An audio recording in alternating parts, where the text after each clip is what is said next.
Les couilles sur la table, épisode 30.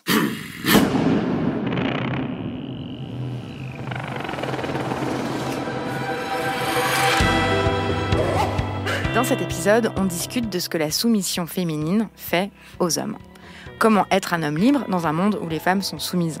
Pourquoi est-ce qu'on dit que les femmes préfèrent les bad boys ? Qu'est-ce que ça implique dans nos relations amoureuses et sexuelles que la moitié de l'humanité soit socialisée pour être soumise ? C'est à toutes ces questions que s'intéresse la philosophe Manon Garcia. Bonjour Manon Garcia. Bonjour. Donc vous êtes une jeune philosophe, vous êtes agrégée de philosophie. Vous avez soutenu votre thèse sur la soumission féminine, donc vous avez tiré un livre génial, On ne naît pas soumise, on le devient, qui a été publié aux éditions Climat. Vous êtes enseignante-chercheuse à Chicago, après un passage par Harvard. Oui. Donc vous étudiez ce que la domination masculine fait aux femmes, vu du point de vue des femmes. Et nous, on va encore retourner ce regard-là, donc on va faire une sorte de salto dans cette émission, parce qu'on va se demander aussi ce que la soumission féminine fait aux hommes et à la masculinité. On va parler d'amour, on va parler de sexe, on va parler de ce que le patriarcat fait à l'amour et de ce que ça nous fait d'être socialisés d'un côté comme des hommes dominants et de l'autre comme des femmes soumises. Donc c'est un épisode un peu hétérocentré, clairement hétérocentré en fait. Ouais. Voilà, on va parler exclusivement des rapports hétérosexuels parce que c'est le lieu par excellence, c'est ce que vous écrivez, de l'oppression des femmes par les hommes. Première question toute simple, qu'est-ce que la soumission féminine ? Alors, mon idée, c'est qu'en fait, quand on parle de domination, on mélange deux choses. On mélange la domination comme une relation et la domination comme une action. C'est-à-dire qu'entre deux agents A et B, il peut y avoir une relation de domination, mais pour qu'il y ait cette relation de domination, il faut que A domine B. Mais en fait, on fait comme si ça suffisait. Mais en fait, il se passe quelque chose pour B dans cette relation. Et B fait quelque chose par rapport à A. Et donc, c'est ça la soumission. C'est ce que B fait par rapport à A dans une relation de domination. Et moi, je trouve ça très intéressant parce que, en fait, on a une vision, même au sein même de la domination masculine, on a une vision centrée sur la vision des hommes. C'est-à-dire qu'on pense toujours à la domination masculine en termes de ce que les hommes font aux femmes. Mais on ne pense pas tellement à ce que ça fait pour les femmes de vivre dans le contexte de la domination masculine. Et ce que font les femmes dans ce contexte. Moi, mon hypothèse et mon idée, c'est que on fait des choses. Les femmes ne sont pas des êtres passifs qui ne font absolument rien. En fait, faire les courses, passer l'aspirateur, se faire belle, s'épiler, aller se faire les ongles, faire tout des ça, régimes. C'est faire des choses. Et donc, moi, ce qui m'intéresse, c'est ce que font les femmes dans le contexte de la domination masculine et comment même on peut imaginer qu'il y a des relations qui sont des relations de domination créées par la soumission. On peut imaginer, et je pense qu'on y reviendra, des situations où les hommes, ils n'ont pas tellement envie de dominer leur compagne, mais en fait, si la compagne elle-même, elle se soumet, ça crée un rapport de domination, même si eux, ils sont aussi irréprochables que possible. Ben, c'est exactement de ça dont on va parler, mais je pense que pour qu'on arrive à ça, il faut qu'on comprenne bien ce que ça implique la soumission féminine. Donc ça, c'est un épisode un peu étrange parce qu'on va en apparence beaucoup parler des femmes, mais en fait, ça parle aussi des hommes, évidemment. C'est un truc qui nous met hyper mal à l'aise, les féministes, la soumission. On n'aime pas trop penser à ça parce que voilà, c'est plus simple parfois on n'a pas envie de blâmer les victimes, en fait. Puis réfléchir à sa propre soumission, c'est quelque chose qui met aussi un peu mal à l'aise. Là, je nous regarde, on a les ongles faits, on est maquillé et on a par tout un tas de choses, on participe à la domination masculine, en fait. On est complice de la domination masculine. Ça met un peu mal à l'aise comme féministe. Ah bah ouais, c'est horrible. Et c'est pour ça, alors c'est en partie pour ça que les féministes n'ont pas parlé de la soumission jusqu'à maintenant. Donc je pense que la soumission, c'était quelque chose dont parlaient les gens qui voulaient naturaliser l'infériorité des femmes. C'est-à-dire dire, regardez, en fait, elles sont de nature soumise. Être une femme, c'est être soumise. Donc, je sais pas, c'est ce qu'on retrouve dans la lettre de Paul aux Éphésiens, dans certaines sourates du Coran, chez Rousseau, chez Hegel. Et donc, vous citez des passages de Rousseau sur l'éducation, la façon dont doit être éduquée la compagne de Émile, donc Sophie. L'enfer sur terre. Ouais. C'est vraiment, c'est terrible où il dit. Enfin bref, voilà. Mais bon, donc oui. voilà, donc l'idée c'était que les antiféministes qui parlaient de la soumission féminine. Donc les féministes, elles sont pas idiotes. Stratégiquement, c'était important de pas avoir l'air d'être du même côté qu'eux, parce que les antiféministes, moi ça m'arrive, des fois je fais des conférences et tout, et il y a des hommes qui me disent « Ah ben vous voyez, vous pensez que les femmes elles sont soumises, elles sont faites pour ça en fait ». Et moi je me dis « Ah non, mais c'est justement l'inverse de ce que j'essaye d'expliquer ». Mais donc c'est un fil super mince. Quoi. Étroit sur lequel marcher là entre. Et puis en plus historiquement, moi je pense que c'est une question qu'on commence à pouvoir poser aujourd'hui parce que pour pouvoir la poser, il faut l'égalité des droits. C'est-à-dire que on n'a pas le droit de demander si un esclave il est soumis et si une femme qui n'a pas le droit d'avoir de compte en banque ni de conduire une voiture, elle est soumise. C'est pas juste parce qu'en fait, dans le concept même de soumission, il y a l'idée de ce que les anglophones appellent agency, donc l'agentivité, même si c'est pas un mot hyper sexy, mais c'est que en fait, quand on parle de soumission, on sous-entend que la personne est un peu d'accord. Et c'est pour ça que c'est un scandale moral. On dit qu'elle se soumet, parce qu'on peut être dominé, mais on se soumet. Donc, c'est quelque chose qu'on fait nous-mêmes. Hein. Voilà. Et donc, évidemment, il faut être en capacité d'agir pleinement et tout ça. Donc, c'est pour ça que moi, je restreins vraiment mon analyse à ce qu'on peut appeler le monde occidental au sens large, parce que je pense que, en plus, j'avais pas du tout envie d'avoir des biais culturalistes, etc. Donc, de vous intéresser quoi, à la condition des femmes en Arabie Saoudite Oui, parce que je trouve que c'est un peu... en fait, dire les femmes en Arabie Saoudite, elles sont soumises, moi, ça m'a toujours amusée. Depuis que j'ai commencé à travailler sur la soumission, on me dit « Ah, donc tu travailles sur les femmes voilées et les femmes au foyer ?» Je suis « Ah non, en fait, je travaille sur toutes les femmes. » Ta sœur aussi, et ta mère, et tes copines. Et toi, et tout le monde, et moi surtout aussi. Et... Non, mais parce que je pense qu'il faut vraiment le penser comme un phénomène absolument répandu. C'est-à-dire que je pense que beaucoup de femmes sont soumises par certains aspects et libres par d'autres, mais... Nous toutes, en fait. En gros, ça nous concerne toutes. Ouais, la taille 36, Instagrammer son repas, je sais pas quoi, tout, le régime pour rentrer dans le maillot, le beach body et tout ça, là, c'est de la soumission. Ok. Donc, mais est-ce que ça veut dire que les femmes choisissent d'être soumises ? Eh ben, c'est ça qui est compliqué. C'est-à-dire que moi, ce que je veux montrer, c'est qu'il y a un choix qui se fait. Et en ça, je pense que c'est vraiment être féministe, parce que le féminisme, c'est pas juste lutter contre l'oppression, c'est aussi respecter les actions des femmes. Pas penser que c'est des débiles qui font rien ou qui se rendent compte de rien de ce qui se passe. Et donc, moi, j'étais pas complètement convaincue par le féminisme radical qui, parfois, pense trop en termes de structure et dit, en fait, les femmes, elles sont colonisées intérieurement, un point c'est tout, et elles peuvent rien faire. Moi, je veux montrer qu'il y a des choix qui se font et des choix qui sont conscients. Mais que c'est pas pareil que de choisir entre du thé ou du café, choisir d'être soumise ou pas soumise. Parce qu'en fait, choisir de ne pas être soumise, c'est choisir d'aller contre ce qui nous est prescrit. Et donc, il y a un coût social énorme. Et un coût psychologique aussi. Et un coût psychologique énorme. Important. Et donc, c'est pour ça que je pense que c'est important aussi pour nous, comme moyen d'émancipation, le concept de soumission, parce que ça permet de se dire, ah ouais, en fait, si je me sens coupable tout le temps et pas à la hauteur, et que je vois que pour beaucoup d'hommes, c'est plus facile d'être libre que pour moi, mais c'est aussi parce que le prix de la liberté, il est beaucoup plus grand pour les femmes que pour les hommes. Les hommes, ils sont programmés pour ça. Le logiciel masculin, c'est astronaute, pompier, aventurier. Et héros. Le logiciel féminin, c'est sphère privée, enfant, mari.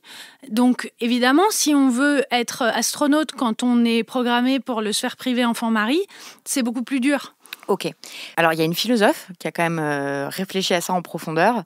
Et ça, c'est super de le redécouvrir dans votre essai. C'est une philosophe qui a écrit un livre très important il y a plus de 60 ans maintenant. C'est Simone de Beauvoir.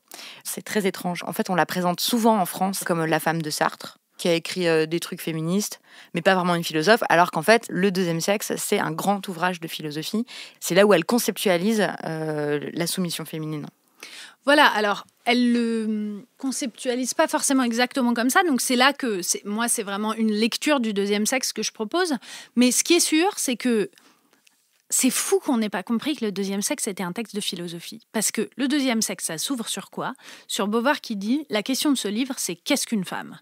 Or, en philosophie, la question philosophique par excellence, c'est qu'est-ce que X ? Donc là, c'est qu'est-ce qu'une femme ? Donc c'est la philosophie de la femme. Et en fait, à mon sens, la phrase très connue du deuxième sexe qui est « on ne n'est pas soumise, on le devient »,« on ne n'est pas femme, on le devient », en fait, ce qu'elle entend par femme, la féminité qu'elle étudie, c'est la soumission. Et c'est pour ça que j'ai changé le titre en « on ne n'est pas soumise, on le devient », c'est que je pense vraiment qu'on peut, à partir du deuxième sexe, comprendre comment devenir femme, c'est devenir soumise. Alors, on peut le comprendre parce que elle échappe à un travers qui est celui de l'essentialisme, et donc de dire que la femme aurait une essence et que ce serait dans l'essence des femmes. En gros, c'est ce que faisait la philosophie jusqu'à Beauvoir, de dire voilà, l'essence des femmes, c'est d'être comme ci ou comme ça. Et elle échappe à ça, mais en même temps, elle ne nie pas qu'il y a des grandes différences entre les hommes et les femmes. Voilà, c'est ça qui est assez fort, c'est que bon, il y avait des gens avant elle qui étaient contre l'essentialisme, mais ce qui est fort, c'est qu'elle arrive à dire, voilà, d'un côté, il n'y a pas une nature des femmes qui expliquerait tout ce qu'on comprend de la féminité aujourd'hui. Mais d'un autre côté, c'est pas vrai qu'il n'y a pas des femmes et des hommes. On n'est pas tous des êtres humains, entre guillemets. En fait, ça a un sens. Quand on est dans la rue, elle donne cet exemple-là, elle dit, quand on marche dans la rue, on voit qu'il y a un homme et qu'il y a une femme. Ça nous saute à la figure. Ça nous saute à la figure. Bien sûr. Et ensuite, il faut expliquer ce que ça veut dire, de voir qu'on est un homme ou une femme et comment ça se construit. Mais en fait, on sait tous qu'il y a des hommes et des femmes. Et c'est d'ailleurs sans doute le problème, à mon sens, de certains aspects de la théorie queer, que de nier cette réalité-là et de faire comme si les genres nous sautaient pas à la figure, alors que dans la vie quotidienne, ils nous sautent à la figure. Et qu'on est né dans ce monde-là. Je vais revenir sur une phrase que vous avez dite qui est c'est pas vrai qu'on est tous des êtres humains. Parce que ça, moi, c'est souvent quelque chose que j'ai entendu et qu'on entend souvent. Donc, quand j'explique qu'on travaille sur les masculinités, en fait, il y a beaucoup d'hommes qui m'ont déjà dit « Ah non, mais moi, je suis pas un homme. Pourquoi tu me forces à me penser comme un homme? Moi, je suis un être humain. » Et puis, je ne suis pas féministe, je suis humaniste. Il faut être un homme pour penser ça. Hein. Alors, il faut certainement être un homme pour penser ça, c'est-à-dire il faut s'être pensé comme l'universel, le point neutre, etc. Mais Beauvoir, donc, c'est ce que vous montrez, elle arrive à répondre à cet argument-là, en fait. Qu'est-ce que Beauvoir dit à ceux qui disent « Mais moi, je ne suis pas un homme, je suis un être humain ». En fait, Beauvoir, elle part du principe parce qu'elle écrit le deuxième sexe un peu par accident. Parce qu'elle, ce qu'elle veut, c'est écrire son autobiographie, mais elle dit, à chaque fois que je commence à réfléchir à qui suis-je, la première réponse, c'est « je suis une femme ». Donc avant de pouvoir expliquer qui suis-je, il faut que je comprenne ce que c'est que femme. Et elle dit, en fait, elle prend des exemples assez touchants d'une jeune trotskiste qui essaye d'être vraiment une super militante et un super militant pour séduire un autre des militants. En fait, elle dit, ça montre bien la mauvaise foi. Donc, elle reprend le concept de mauvaise foi, mais qu'elle modifie. Donc, un concept de Sartre. Qui est un concept de Sartre. Donc, on a toujours dit, ah oui, Beauvoir, elle reprend Sartre. Mais en fait, elle le change profondément. Parce que ce que dit Sartre, c'est qu'il dit, on est avec...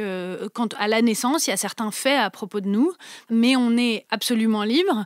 Donc, c'est de la mauvaise foi de faire comme si on était influencé par ces faits à propos de nous.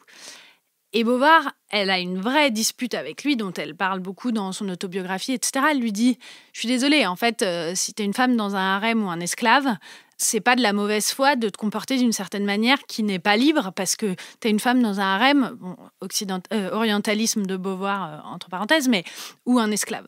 Et en fait, donc, elle dit, cette trotskiste qui pense pouvoir échapper au fait qu'elle est une femme en montrant qu'elle est un vrai bon militant, en fait, elle le fait quand même pour séduire un autre militant. Donc, on ne peut pas échapper à notre genre. Et elle dit, on ne peut pas faire comme si on n'était pas juif, on ne peut pas faire comme si on n'était pas noir, on ne peut pas faire comme si on n'était pas une femme. Ça, c'est de la mauvaise foi. Et donc, on ne peut pas faire comme si on n'était pas un homme, et on ne peut pas faire comme si on n'était pas blanc, et on ne peut pas faire comme si on n'était pas bourgeois, etc. C'est le privilège des hommes, des blancs et des bourgeois de pouvoir se raconter qu'ils peuvent faire comme si. Mais en réalité, c'est de la mauvaise foi. Ça me fait penser à un passage d'une interview que vous avez faite sur France Culture par Alain Finkielkraut, qui est quand même philosophe, qui est lui aussi agrégé de philosophie. Non, agrégé de lettres. Il a raté l'agrégation de philosophie. Ah, il a raté, d'accord. Donc, vous avez été invité par Alain Finkielkraut, qui dit cette phrase incroyable, qui dit je vais maintenant parler en tant qu'homme, puisqu'il paraît qu'aujourd'hui, il faut parler en tant que. Et donc, ça a l'air d'être choquant pour lui qu'ils doivent parler en tant qu'homme et en fait, d'être obligé de penser à son identité masculine. Ah oui, mais Finkielkraut, il représente justement tous ces gens qui veulent nier cette idée des savoirs situés. Et en fait, au moment où il dit « je vais parler en tant qu'homme », il le fait d'une manière qui rend ridicule la simple idée qu'il faudrait parler en tant que. Moi, ça me paraît très intéressant parce que c'est une tellement vieille idée que, évidemment, que en fonction de la position qu'on a dans le monde, on voit le monde de manière différente. C'est une idée en fait qu'on hérite de Marx, qui dit ça à propos de la classe ouvrière, mais qui a ensuite été reprise par les épistémologues féministes et par les philosophes de la race pour dire, voilà, la situation sociale dans laquelle on est nous donne une certaine perspective sur le monde qui nous fait voir le monde d'une manière différente. Il faut vraiment être un épistémologue old school pour penser qu'il y a du absolument vrai à propos du monde social et que, évidemment, cet absolument vrai, c'est ce qu'on verrait depuis notre position de dominant. Parce que c'est quand même ça qui est en jeu. C'est de dire, mais nous, on est les dominants, on est les hommes, et donc ce qu'on voit, c'est le vrai. Et moi, c'est ce que j'ai dit justement à Finkielkraut dans cette interview, où il dit, il reprend un peu comme ça l'idée de Lévinas que la femme, c'est l'autre, et je lui dis, mais évidemment, vous êtes un homme hétérosexuel. Donc vous, quand vous aimez l'autre qui est la femme. Mais c'est juste parce que c'est que des hommes hétérosexuels qui ont écrit pendant 2000 ans qu'on pense que la femme, c'est l'autre. Pour moi, c'est l'homme, l'autre. Et pour des hommes gays, c'est l'homme aussi. Et pour des femmes lesbiennes, c'est la femme. Et c'est... Il faut comprendre que c'est notre position sociale qui nous permet de penser ce genre de choses et qu'il faut être un homme dominant pour penser que la femme, c'est l'autre. Un point, c'est tout. Bien sûr. Et justement, vous, c'est de votre position aussi que vous examinez la soumission féminine, c'est-à-dire ce que la domination masculine fait aux femmes et comment elle est vécue par les femmes. Donc ça, c'est ce qu'on vient d'expliquer. Donc maintenant, on va s'intéresser à ce que la soumission féminine fait aux hommes et donc ce que les hommes peuvent savoir, peuvent comprendre de leur position et de leur place dans le monde une fois qu'ils ont compris ce qu'est la soumission féminine. Bien. On va commencer par une forme particulière de soumission féminine, c'est la soumission amoureuse. Donc, peut-être que là, il faut aussi faire un point conceptuel de ce qu'on entend par amour. Dire que l'amour, ça n'est pas... c'est comme le féminin, le masculin, il n'y a pas d'essence de l'amour. Que l'amour, c'est un sentiment qui est produit dans une certaine situation historique, économique, sociale, que ça répond à des codes, etc. Et que là, dans l'état actuel des choses, il n'y a pas deux individus parfaitement libres de s'aimer. Dans les rapports hétérosexuels, la soumission féminine implique la soumission amoureuse. Voilà, alors moi, ce que je trouve intéressant, c'est qu'en effet, je pense que parler de la soumission féminine, ça n'exclut pas du tout les hommes, parce que ce qui m'intéresse dans la soumission féminine, c'est comment elle constitue une norme sociale. Et en fait, les normes sociales, de même que les normes des masculinités, elles ont une influence énorme sur la façon dont les femmes vivent, les normes de la féminité, elles ont une influence énorme sur la façon dont les hommes vivent. Et une des grandes normes de la féminité, c'est que la valeur des femmes est indexée à l'amour que leur portent les hommes.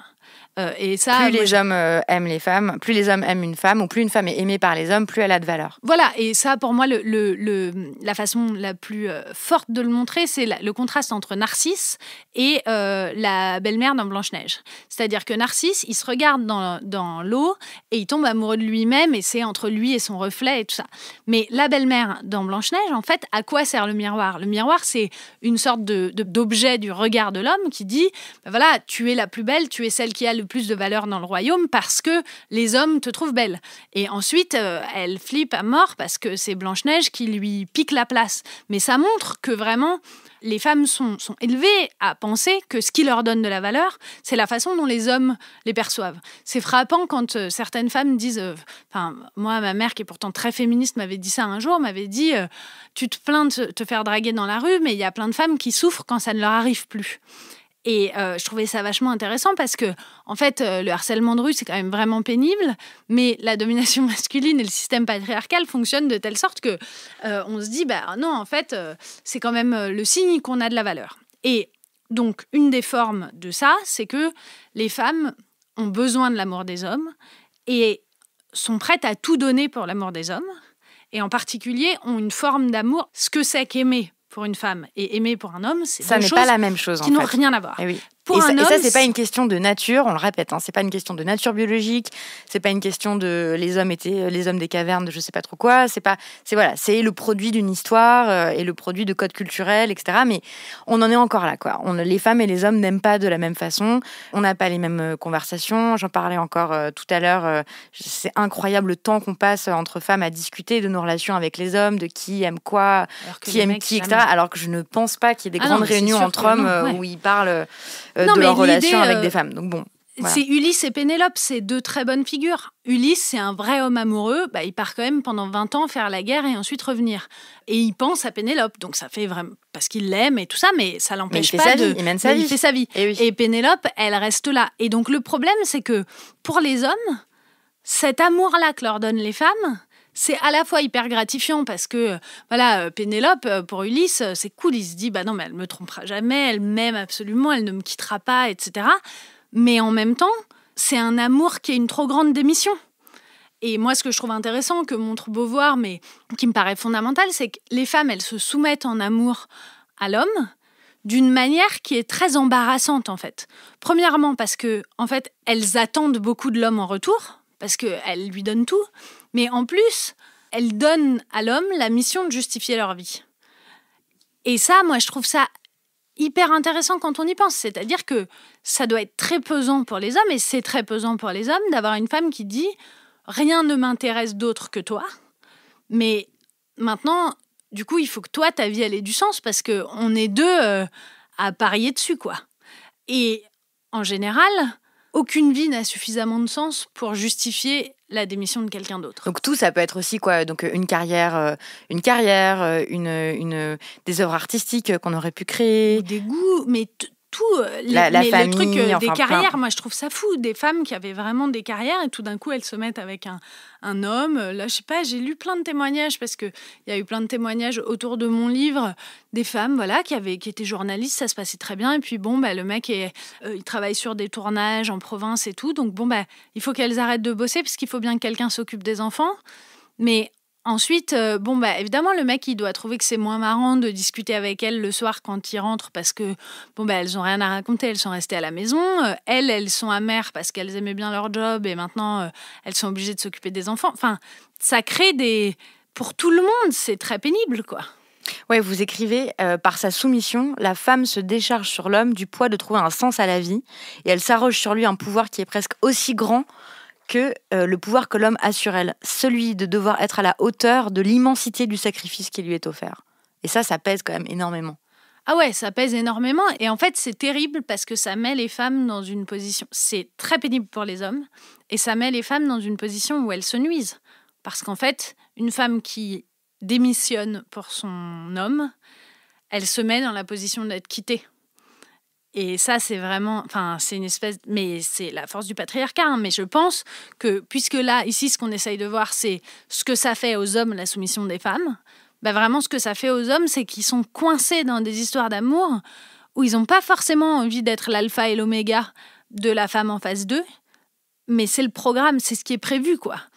Et moi, encore aujourd'hui, parce que ça, quand même, on vous écoute, on se dit, mais ça, c'est un truc des années 50. Ça, c'est un truc, c'est moi, ça ce me film frappe, avec... par exemple... comment il s'appelait ce film avec Kate Winslet et Leonardo DiCaprio là, Revolutionary Road. C'est un truc de la femme au foyer, coincée, etc. Pourquoi mais c'est encore valide aujourd'hui ? Ça prend d'autres formes, en fait. Par exemple... moi, je trouve ça très intéressant. Dans le monde universitaire, par exemple, il y a plein de gens qui sont obligés de déménager pour avoir des postes. Et moi, ce que je vois, c'est que les femmes que je connais, elles candidatent pas à des postes qui nécessiteraient que leur conjoint déménage. Mais mes copains gays, parfois, pendant 5 ans, ils vivent pas dans la même ville parce qu'ils poursuivent chacun leur carrière et si ça fait que le dream job, le job de rêve de l'un, il est dans une ville et le job de rêve de l'autre dans une autre ville, il y en a aucun des deux qui cède et ils trouvent des systèmes. Nous, dans la vie dans laquelle on est, c'est toujours les femmes qui cèdent sur ce type de situation. Donc c'est encore vachement fort, quoi. Par exemple, moi, on m'a dit, pour les entretiens d'embauche, dans le monde universitaire américain, on dit aux hommes, portez votre alliance si vous êtes mariés, parce que ça vous donne l'air d'un homme sérieux, installé, etc. Si vous êtes une femme, ne portez pas votre alliance, parce que le jury s'inquiétera de savoir si votre mari acceptera de vous suivre. Et donc ça, je pense que ça prend des formes différentes de Revolutionary Road, surtout en France, où les femmes travaillent beaucoup, etc. Mais je veux dire... Il n'y a aucun homme que je connais qui fait la triple journée, parce qu'on a parlé de double journée, mais maintenant, les femmes, elles font une triple journée. Il y a la journée de travail, la journée de tâches domestiques et de s'occuper des enfants, et ensuite, il y a la journée épilation, minceur, lingerie, fringues sexy, tout le travail que c'est d'être une femme sexy, jolie, mince et tout. ça, qu'est-ce que ça fait aux hommes alors ? Mais ça, je pense que ça met les hommes dans une situation où il faut qu'ils apprécient, il faut qu'ils remercient, il faut que ce soit ça qui leur plaise. En fait, c'est ça qui est intéressant, c'est que les femmes, on leur apprend à se constituer elles-mêmes comme des objets sexuels. Mais en fait, il y a plein d'hommes qui ont envie d'avoir des compagnes plutôt que des bimbos. Bon, on pourra en reparler. Je pense qu'en France, il y a des normes sociales qui font que les hommes aiment plus les femmes trophées que dans d'autres pays. Mais je pense quand même que pour les hommes, c'est pas évident de devoir... de se dire, bah voilà, c'est ça qu'il faut que je valorise. C'est ça qu'il faut que j'aime. Je suis censée apprécier plus ce type de comportement plutôt qu'un autre. Et je suis censée apprécier... ça force à certains goûts aussi, à une certaine esthétique. C'est-à-dire que ça force aussi les hommes à préférer... ça les force pas, mais est-ce qu'on peut dire que que ce que ça fait au goût des hommes, c'est de devoir préférer les femmes minces, les femmes apprêtées, les femmes maquillées, les femmes douces, etc. Peut-être que ça... Oui, voilà, mais je pense que c'est pas forcément les femmes elles-mêmes qui poussent les hommes à ça, mais c'est en effet la norme de la féminité comme soumission qui suscite la norme du macho, en fait. C'est-à-dire que si on essaye de se transformer en Kim Kardashian, bah, ce qu'on veut en face, c'est pas un mec gentil et doux, c'est Kanye West, quoi. Enfin, ça marche ensemble, quand même, qu'il faut que, du coup, le mec, il ait une voiture, un machin, un bidule, que s'il faut porter 12 cm de talons, il faut bien que le mec, il ait un taxi ou une bagnole ou un moyen, parce qu'on va pas pouvoir faire du vélo, quoi. Ça me fait penser à des nombreux messages que j'ai reçus là depuis qu'on fait les couilles sur la table où, en fait, c'est pour ça que votre livre est très très fort aussi parce que ça permet de répondre à cette espèce de paradoxe-là qui est, donc moi je reçois beaucoup de messages d'auditeurs qui m'expliquent en gros que eux ils veulent bien ne pas être des machos, mais que dans le game de la séduction, des relations hommes-femmes et tout, ça marche pas du tout. Par exemple, il y a Orfeo qui nous a écrit ceci il y a quelques temps. Lui dit que même au début, en fait, dans les processus de séduction, ça a une influence sur lui. Il dit qu'il est aujourd'hui obligé de passer par des codes qui ne lui plaisent pas forcément, parce que sans ça, malheureusement, je le cite, je n'arrive pas à attirer l'attention des filles.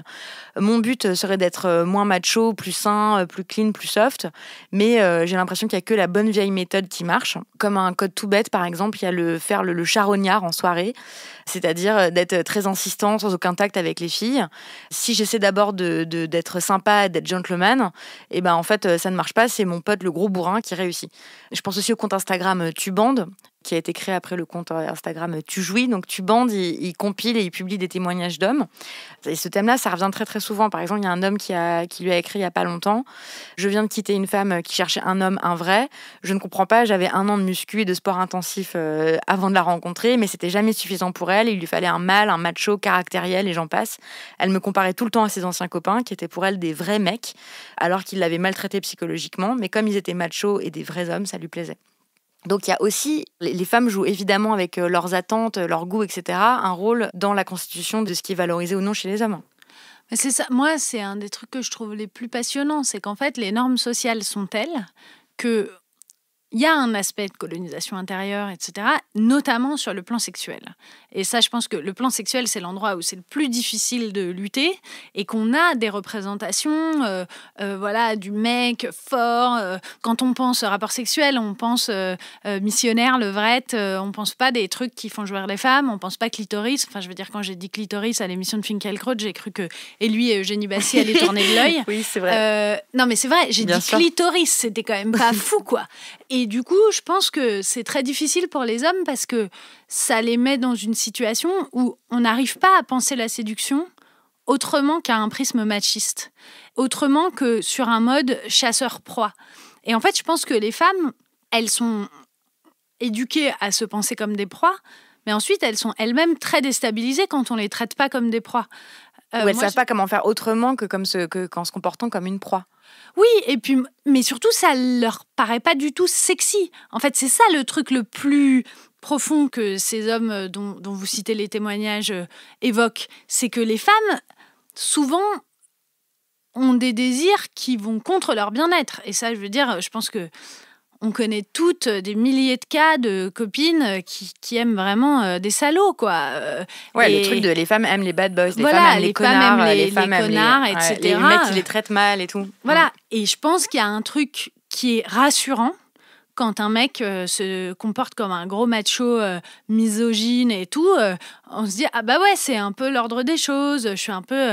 Mais il y a quelque chose, ça, j'ai l'impression qu'on sous-estime ça, le confort que ça donne de bien se conformer à son rôle de genre. Ah ben moi, c'est le grand truc de mon livre, c'est de dire que la soumission, le grand tabou de la soumission dont on parle jamais, c'est les délices que ça procure.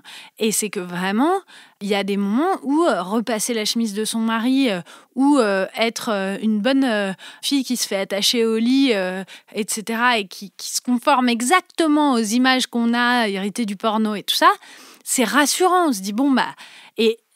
là, j'ai bien fait, j'ai fait bien normal, comme une bonne femme. Et c'est pour ça, on parle beaucoup de comment ça se fait que même les filles les plus indépendantes et tout, au fond, au lit, elles ont des fantasmes hyper machos. Ben, je pense que c'est parce que c'est un des endroits où elles se disent, bon, bah, au boulot, il faut vraiment que je tienne la ligne, que je sois libre et tout. Ben, au lit, je peux me laisser aller aux normes sociales qu'on m'a imposées. Parce qu'en effet, le désir, c'est ce qu'il y a de plus difficile à modifier. Mais moi, ça me frappe quand on me dit, quand je défends, on va en reparler, je pense, le consentement explicite, des copines qui me disent, non, mais comment, jamais tu vas trouver ça sexy, un mec qui te demande avant de te plaquer contre un mur, en fait. Bah ça, oui, alors ça, c'est... Mais peut-être parce qu'on n'a pas de représentation de ça. Mais moi, pour l'avoir vécu, je pense que c'est très sexy, en fait. Oui, mais moi, j'étais très frappée, là, je sais plus dans quoi c'était. Bon, moi, j'ai une passion coupable pour Grey's Anatomy, et en fait, de plus en plus, c'est comme ça que ça se passe. Et je sais pas, il y a une scène dans un escalier où c'est torride, et le mec, il dit... mais t'as envie que je t'embrasse là? Parce que moi j'ai un peu envie de t'embrasser, mais est-ce que toi t'as envie? Et elle dit bah ouais. Et en fait on se dit oh waouh, c'est hyper torride, alors que il lui a pas volé son baiser et il l'a pas retourné en la plaquant par surprise contre le mur, etc. Bah ouais. Et en plus, moi je pense qu'on peut discuter de ces choses-là à l'avance, dire bon bah voilà. Il y a des moments où, à moins que je te dise vraiment non, arrête, j'aime bien que tu me plaques contre un mur et que tu me sautes dessus. Et voilà, on met en place un peu sur le mode du BDSM, mais des safe words. Si je te dis ça, c'est qu'en fait, je suis vraiment pas d'humeur, mais tu peux tenter des trucs. Une fois qu'on est en relation avec des gens, c'est plus facile de construire des trucs comme ça. Mais c'est vrai que le fond du problème, c'est que les normes de la drague sont des normes de pouvoir et de violence, en fait. De chasseurs et de proies. Voilà, et d'hommes dominants et de femmes dominées. Donc quand on essaye de changer ce jeu-là, et c'est dur pour les hommes. Ouais. Et c'est dur aussi sur ce que ça dit de leur rapport au sexe. Moi, un truc que je trouve très intéressant, c'est qu'on présume systématiquement que les hommes, ils ont tout le temps envie de baiser. Et qu'ils ont tout le temps de la libido, et que, évidemment, ils sont toujours OP, en fait. Mais moi je trouve que c'est... Ils devraient tout le temps avoir envie, sinon il y a un problème avec eux. Voilà, sinon il y a un problème avec eux. Faut pas qu'ils laissent passer une occasion. Voilà. Parce que s'il y a une fille qui a envie de coucher avec eux, bah surtout faut se précipiter, il faut qu'ils y aillent et tout. Ouais, il y a beaucoup de pression. Par exemple, c'est le fait quand même, ce qui montre ça, c'est que être un homme puceau, c'est vraiment la honte, quoi. Ouais. Alors évidemment, j'ai plus de mal à parler de ça que pour les femmes, parce que c'est quelque chose que j'ai moins expérimenté, etc. Mais je pense que c'est très difficile de concevoir une masculinité qui soit pas fondée sur la soumission des femmes, et que, en fait, les femmes, elles génèrent une certaine réaction des hommes, et que ce soit de dire, bah voilà, j'ai tout... Pour moi, le vrai pouvoir de la soumission, c'est de dire, j'ai tout abandonné pour toi. Maintenant, qu'est-ce que tu fais? Comment t'es à la hauteur de tout ce que j'ai abandonné pour toi, etc. Et je veux dire, je suis sûre qu'il y a plein d'hommes qui n'ont pas du tout envie que les femmes abandonnent tout pour eux. Ensuite, voilà, les femmes qui disent, bah regarde, je suis épilée, je suis sexy et tout. Maintenant, il faut que tu aies envie de me sauter, quoi. Normalement, si tu étais normalement constituée, bah, tu vois mon décolleté, tu devrais avoir envie tout de suite. Tu vois mes fesses, tu devrais avoir envie tout de suite. C'est vrai que par renvoi de la balle, en fait, il y a plein d'hommes qui souffrent énormément de ces normes-là. Bon, maintenant qu'on a dit tout ça, concrètement, qu'est-ce que les hommes peuvent faire? Comment les hommes peuvent soutenir les femmes et les aider à se sentir moins obligées d'être soumises? Alors ça, pour moi, c'est une vraie question. C'est-à-dire que là, on a parlé de ce qui fait souffrir les hommes, mais je pense aussi que dans les couples avec des hommes féministes, etc., être un homme féministe, être un vrai allié, c'est comprendre la pression qu'ont les femmes. Et donc, c'est aussi les aider à se déculpabiliser et à être moins soumises, mais en les aidant, en disant, tu vois, là, tu te sens obligée de faire la vaisselle alors que je t'ai pas demandé de le faire et que je peux le faire et que on peut peut-être le faire plus tard et que, en fait, le fait que tu te sentes obligée à ci et à ça, mais aussi mettre la barre moins haut pour les femmes, parce qu'en fait, ça met la barre super haut de devoir être libre et de jamais pouvoir être soumise sans se sentir coupable. Et ça, je pense qu'il y a des moments où on vit dans une société où on nous demande tellement d'être soumise que on ne peut pas aller contre les injonctions tout le temps. Et être un homme allié, c'est aussi comprendre la pesanteur de ce qu'il y a sur les épaules des femmes et ne pas forcément leur dire « Ah bah t'es féministe, mais tu mets quand même du vernis à ongles, c'est quand même vraiment bizarre. Moi, je crois que si j'étais féministe comme toi... » Enfin, voilà. Bon, c'est d'abord bien comprendre dans quelle situation sont les femmes. Voilà. Ça, on peut dire que c'est déjà Ouais. le début pour être un bon allié. Mais est-ce que ce serait pas aussi travailler sur, essayer de réfléchir à ce qui, à ses propres goûts, à ses propres inclinaisons, à ses attirances, se demander si en fait moi je serais curieuse de savoir si les hommes peuvent affirmer qu'ils aiment vraiment les femmes libres, par exemple.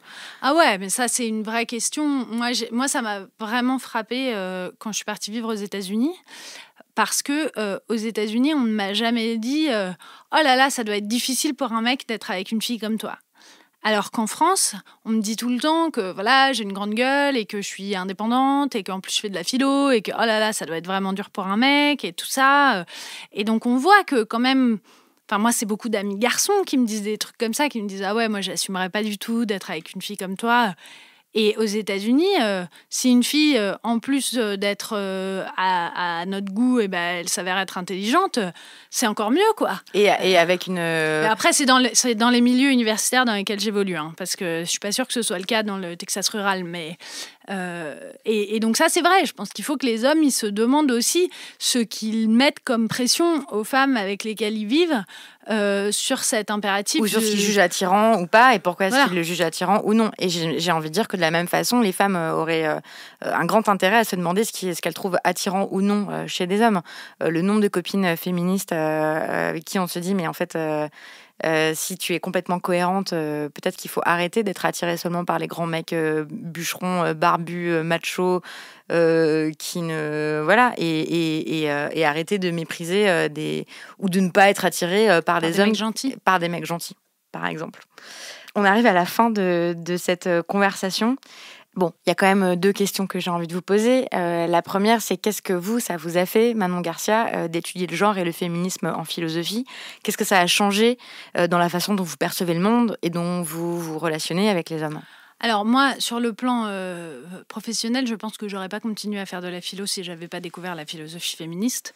Parce que moi, ce qui m'intéresse dans la philosophie, c'est comment ça parle de la vie et que sans le féminisme, ça parle pas de la vie en fait. Et donc voilà, sur le plan professionnel, c'est ça qui m'a quand même vraiment fait faire de la philosophie. Sur le plan personnel, je trouve, et c'est pour ça que j'ai écrit ce livre aussi, que c'est ambivalent, le devenir féministe, lire des choses sur le féminisme, etc. D'un côté, ça met super en colère. Et ça donne le sentiment qu'on a le droit d'être en colère aussi, et que c'est justifié. Et donc ça pas une névrose. Voilà, que c'est pas une névrose qu'il s'agit de soigner avec etc. Des livres de développement personnel, voilà. Ou des cours de yoga pour apprendre à être plus zen. Il y a des bonnes raisons d'être vraiment en colère. Bien sûr. Et ça rend les rapports avec les hommes pas évidents, de dire bah ouais, en fait, je me suis pris le patriarcat dans la figure toute la journée là, donc j'ai besoin d'un petit break. Et en même temps, ça aide à voir en quoi on se soumet, en quoi les autres sont amenés à avoir les hommes sont amenés à avoir certains comportements parce qu'on accepte certains comportements, etc. C'est pas mal déjà. Et la seconde question, c'est l'œuvre artistique que vous voulez recommander aux auditrices et aux auditeurs. Alors en fait, je vais en recommander 2 très brièvement que j'ai vues cette semaine l'une et l'autre. Il y a une pièce de théâtre qui s'appelle Abeille, qui est mise en scène par Magali Léris, qui est au théâtre de Belleville en ce moment, qui est sur sur la difficulté d'être un homme de classe populaire face à ses enfants et d'être un peu dépassé par la nouvelle génération, etc. Et je trouve ça très beau. C'est très rare qu'on parle de la douleur des hommes qui se sont sacrifiés pour leurs enfants, pour leur proposer une vie meilleure et tout, et qui se sentent humiliés de ne pas y arriver aussi bien qu'ils auraient aimé. Et sur une touche plus positive, je pense que c'est intéressant quand même d'aller voir Le Grand Bain de Gilles Lelouch. le film passe pas le test de Bechdel. Rappelons donc le test de Bechdel rapidement. C'est-à-dire qu'il n'y a pas deux personnages féminins qui sont... Enfin, si, il y a deux personnages féminins qui sont nommés. Voilà. Donc ça passe la première partie du test de Bechdel. Et ensuite, il faudrait qu'elles se parlent d'autre chose que d'hommes. Et là, on voit qu'elles ont une relation qui n'est pas liée aux hommes, enfin deux des personnages, mais elles se parlent pas. Donc il n'y a pas de femmes qui se parlent d'autre chose que d'hommes, etc. Mais je trouve ça super fort sur la remise en cause de l'impératif d'être beau, sexy, de réussir, conquérant. Là, ils sont quand même globalement déprimés. Philippe Catherine est presque sexy à la fin, alors que c'était quand même pas gagné. Non, mais c'est vrai, on se dit, mais ils sont touchants. Il y a un truc vraiment joyeux. C'est vrai qu'on a rarement vu des rôles masculins comme ça au cinéma. Des corps masculins qui sont pas des corps de réussite, en fait, mais quand même des corps émouvants. On se dit, en fait, c'est peut-être ça d'être sexy aussi, c'est d'être émouvant. Enfin, d'être humain. Voilà, d'être des êtres humains émouvants. Merci beaucoup, Manon Garcia. Merci à vous.